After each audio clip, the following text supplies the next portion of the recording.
Shu kunlarda bog'cha davrining beg'ubor kunlari ortda qolib, jajji bolajonlar hayotining yangi va muhim bosqichiga qadam qo'ymoqda.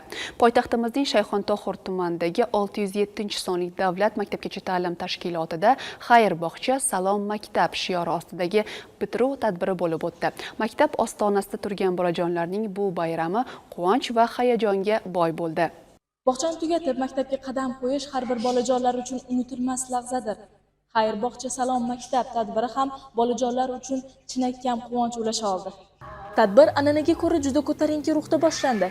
Bayramona bezatilgan zalda bolalikning beg'ubor kulgusi va quvnoq ohanglari aks etadi. Tarbiyalanuvchilar o'tgan yillar davomida o'rgangan bilim va ko'nikmalarini go'zal raqslar va sho'x qo'shiqlar orqali sahnada namoyish etishdi. Har bir chiqishni hayajon va qarsaklar bilan kuzatayotgan ota-onalar hamda tarbiyachilarning quvonchi cheksiz. Bugun tashkilotimizda ham quvonchli, ham hayajonli kun, chunki bolajonlarimiz bog'cha ta'limini tugatib, maktab ta'limi tomon ilk qadamlarini qo'ymoqdalar. Bolalar bog'chasi bolalar hayotida nafaqat ilk bilimlar, balki odob-axloq, hurmat kabi insoniy fazilatlar ulg'ayadigan, shakllanadigan maskanlar hisoblanadi.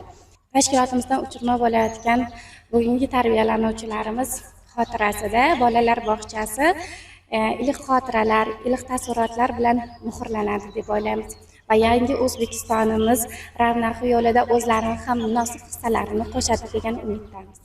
Tadbir yakunida bog'cha ma'muriyati va ota-onalar tomonidan bolajonlarga kitoblar va esdalik sovg'alari topshirildi. Bog'cha davri yakunlandi. Oldinda esa ularni yanada qiziqarli maktab yillari kutmoqda. Iroda Odiljonova, Muhammad Aziz Tojiboyev, Jarayon informatsion dasturi uchun.